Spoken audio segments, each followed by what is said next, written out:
ಹರೇ ಕೃಷ್ಣ. ನಾನು ನಿಮ್ಮ Anil Shakhapur, numerologist from speaking numbers. ನಿಮಗೆಲ್ಲರಿಗೂ ಸ್ಪೀಕಿಂಗ್ ನಂಬರ್ಸ್ ಚಾನಲ್ಗೆ ಸ್ವಾಗತ, ಸುಸ್ವಾಗತ. ಈ ವಿಡಿಯೋ ಯಾರ್ಯಾರು ನೋಡ್ತಿದ್ದೀರಿ ಅವರೆಲ್ಲ ದಯವಿಟ್ಟು ನಮ್ಮ ಚಾನಲ್ನ ಸಬ್ಸ್ಕ್ರೈಬ್ ಮಾಡಿ. ಇಂದು ನಾನು ಡೇಟ್ ಆಫ್ ಬರ್ತಲ್ಲಿ ಬರುವ ಕೆಲವು ಡೇಂಜರ್ ನಂಬರ್ ಕಾಂಬಿನೇಷನ್ಸ್ ಬಗ್ಗೆ ತಿಳಿಸ್ಕೊಡ್ಲಿಕ್ಕೆ ಅಂತಂದು ಹೇಳಿ ನಾನು ಬಂದಿದ್ದೀನಿ. ಅದ್ರ ಜೊತೆಗೆ ಅದನ್ನು ಯಾವ ರೀತಿ ಕ್ಯಾಲ್ಕುಲೇಟ್ ಮಾಡಬೇಕು ಮತ್ತು ಅದರಿಂದ ಏನು ಪ್ರಾಬ್ಲಮ್ಸ್ ಕ್ರಿಯೇಟ್ ಆಗುತ್ತೆ, ಅದಕ್ಕೆ ಏನು ಪರಿಹಾರ ಮಾಡ್ಕೋಬಹುದು, ಇದ್ರ ಬಗ್ಗೆ ಸಿಂಪಲ್ಲಾಗಿ ನಾನು ಹೇಳಬೇಕು, ತಿಳಿಸ್ಕೊಡ್ಬೇಕು ಅಂತ ನಾನು ಈ ವಿಡಿಯೋ ಮಾಡ್ತಿದ್ದೀನಿ.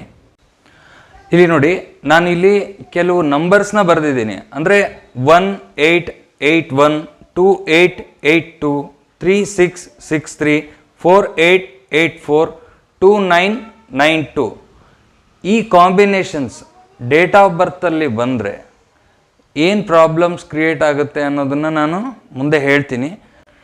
ಈ ಕಾಂಬಿನೇಷನ್ಸ್ ಅಂತ ಹೇಳ್ತಿದ್ದೀನಲ್ಲ, ಇವನ್ನ ಯಾವ ರೀತಿ ಡೇಟ್ ಆಫ್ ಬರ್ತಲ್ಲಿ ಕ್ಯಾಲ್ಕುಲೇಟ್ ಮಾಡಬೇಕು ಅನ್ನೋದನ್ನು ನಾನು ಈಗ ತಿಳಿಸ್ಕೊಡ್ತಾ ಇದ್ದೀನಿ. ಡೇಟ್ ಆಫ್ ಬರ್ತ್ ಅಂತಂದರೆ ಡೇಟ್ ಇರುತ್ತೆ, ಮಂತ್ ಇರುತ್ತೆ, ಇಯರ್ ಆಫ್ ಬರ್ತ್ ಇರುತ್ತೆ. ಸೊ ಯಾವುದೋ ಒಂದು ಎಕ್ಸಾಂಪಲ್ನ ತಗೊಳ್ಳೋಣ. For example, date of birth ಬಂದು 3rd January 2000 ಅಂತ ಅಂದ್ಕೊಳ್ಳಿ. ಯಾರೋ ಈ ಡೇಟ್ ಆಫ್ ಬರ್ತಲ್ಲಿ ಹುಟ್ಟಿದ್ದಾರೆ ಅಂದ್ಕೊಳ್ಳಿ. ಯಾರೋ ಅಂತ ಗೊತ್ತಿಲ್ಲ, ನಾನು ಎಕ್ಸಾಂಪಲ್ ಹಾಕಿದ್ದೀನಿ. ಸೊ ಇಲ್ಲಿ ಡೇಟ್ ಅಂದರೆ ಏನು? 3 ಅಂತಂದರೆ ಇದನ್ನು ಡಿ ಅಂತ ಕರಿತೀವಿ. 3 ಡಿ ಅಂತಂದರೆ ಡ್ರೈವರ್ ಅಂತ ಕರಿತೀವಿ. ಇದು ಭಾಳ ಇಂಪಾರ್ಟೆಂಟ್. ಅಂದರೆ ಡ್ರೈವರ್ ಸೀಟಲ್ಲಿ ಕೂತ್ಕೊಂಡು ಆ್ಯಕ್ಟಿವ್ ಆಗಿ ಬಿಹೇವ್ ಮಾಡ್ತಿರೋ ನಂಬರ್ ಅಂತಂದರೆ 3. ಸೊ ಇದನ್ನು ಡ್ರೈವರ್ ನಂಬರ್ 3 ಅಂತ ಕರಿತೀವಿ, ಅಥವಾ ಮೂಲಾಂಕ್ ಅಂತ ಕೂಡ ಕರಿತೀವಿ. ಮೂಲಾಂಕ್ ನಂಬರ್ ಅಂತ ಕೂಡ ಇದನ್ನು ಕರೀತಾರೆ. ಇದ್ರ ಜೊತೆಗೆ ಡೆಸ್ಟಿನಿ ನಂಬರ್ ಅಂತ ಕ್ಯಾಲ್ಕುಲೇಟ್ ಮಾಡ್ತೀವಿ. ಡೆಸ್ಟಿನಿ ನಂಬರ್ ಏನು ಅಂದರೆ, ಇದಿಷ್ಟನ್ನು ಟೋಟಲ್ ಮಾಡಿದಾಗೆ ಈ date of birth 3rd January 2000, 3 + 1 + 2000, 3 + 1 + 2000.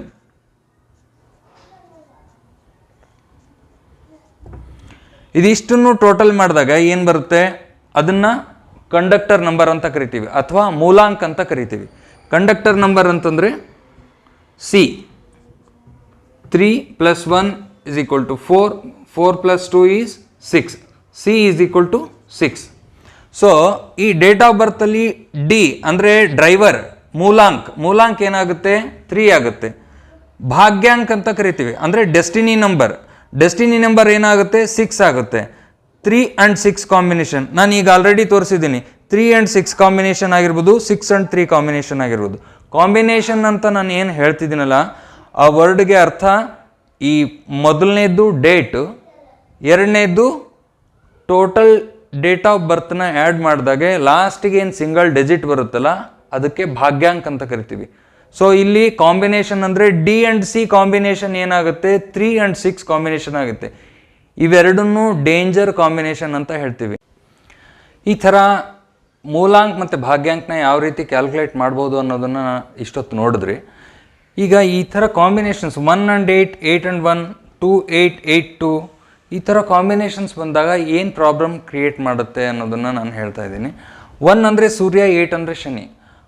1 ಮತ್ತು 8 ಈ ಕಾಂಬಿನೇಷನ್ ಮೂಲಾಂಕ್ ಭಾಗ್ಯಾಂಕಲ್ಲಿ ಬಂತು ಅಂತಂದರೆ ಅದು ಆ ಪರ್ಸನ್ಗೆ ವೃತ್ತಿ ಜೀವನದಲ್ಲಿ ಏಳಿಗೆ ಕೊಡೋದಿಲ್ಲ, ಮತ್ತು ಪರ್ಸ್ನಲ್ ಲೈಫಲ್ಲೂ ಕೂಡ ತುಂಬ ಸ್ಪೀಡ್ ಬ್ರೇಕರ್ಸ್ ಬರ್ತವೆ. ಈಸಿ ಮೂಮೆಂಟ್ ಏನೂ ಇರೋಂಗಿಲ್ಲ, ಎಲ್ಲ ಕೆಲಸದಲ್ಲೂ ಅಡ್ಡಿ ಆತಂಕಗಳು ಬಂದೇ ಬರ್ತವೆ.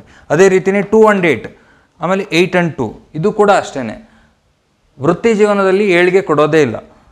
3 and 6 ಇದು ಸ್ಪೆಷಲ್. 3 ಅಂದರೆ ಗುರು, 6 ಅಂದರೆ ಶುಕ್ರ. 3ನೂ ತುಂಬ ಇಂಟೆಲಿಜೆಂಟ್, 6 ಕೂಡ ತುಂಬ ಇಂಟೆಲಿಜೆಂಟ್.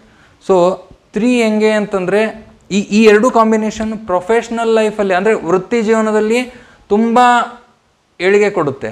ಆದರೆ ಪರ್ಸ್ನಲ್ ಲೈಫ್ ಅಂತ ಬಂದಾಗ ಪರ್ಸ್ನಲ್ ಲೈಫಲ್ಲಿ ಅಷ್ಟು ಚೆನ್ನಾಗಿರಂಗಿಲ್ಲ ಇವ್ರದ್ದು.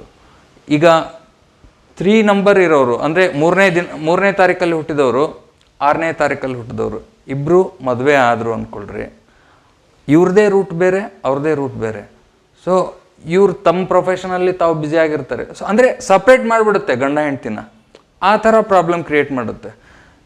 ಸೊ 3 and 6ಗೂ ಎನಿಮಿ ಕಾಂಬಿನೇಷನ್. 3 and 6 ಬಂತು, 6 and 3 ಬಂತು ಮೂಲಾಂಕ್ ಭಾಗ್ಯಾಂಕಲ್ಲಿ ಅಂತಂದರೆ ಹೆಲ್ತ್ ಪ್ರಾಬ್ಲಮ್ ಕ್ರಿಯೇಟ್ ಮಾಡುತ್ತೆ. ಅದೇ ರೀತಿಯೇ 4, 8. 4 ಅಂತಂದರೆ ರಾಹು, 8 ಅಂದರೆ ಶನಿ. 4 ಮೂಲಾಂಕ್ ಇದ್ದು 8 ಭಾಗ್ಯಾಂಕ ಇರ್ಬೋದು, 8 ಮೂಲಾಂಕ್ ಇದ್ದು 4 ಭಾಗ್ಯಾಂಕ ಇರ್ಬೋದು. ಇದು ಕೂಡ ಅಷ್ಟೇ ಹೆಲ್ತ್ ಪ್ರಾಬ್ಲಮ್ ಕ್ರಿಯೇಟ್ ಮಾಡೇ ಮಾಡುತ್ತೆ. ಆಪ್ರೇಷನ್ ಇರ್ಬೋದು, ವರ್ಷದಲ್ಲಿ ಒಂದೆರಡು ಸರಿ ಬೀಳೋದು ಏಳೋದು ಈ ಥರ ಹಾಗೇ ಆಗುತ್ತೆ, ಪ್ರಾಬ್ಲಮ್ ಕ್ರಿಯೇಟ್ ಮಾಡೇ ಮಾಡುತ್ತೆ. ಅದೇ ರೀತಿ 2 and 9, 9 and 2 ಸ್ಪೆಷಲಿ ಫೀಮೇಲ್, ಇವರಿಗೆ ಪರ್ಸ್ನಲ್ ಲೈಫಲ್ಲಿ ಪ್ರಾಬ್ಲಮ್ ಬಂದೇ ಬರುತ್ತೆ. ಅದೇ ರೀತಿ ಇವ್ರಿಗೆ ವೃತ್ತಿ ಜೀವನದಲ್ಲಿ ಆಗಿರ್ಬೋದು, ಆಮೇಲೆ ಹೆಲ್ತಲ್ಲಿ ಆಗಿರ್ಬೋದು ಡಿಸಪಾಯಿಂಟ್ಸ್ ತಂದು ಕೊಟ್ಟೇ ಕೊಡುತ್ತೆ.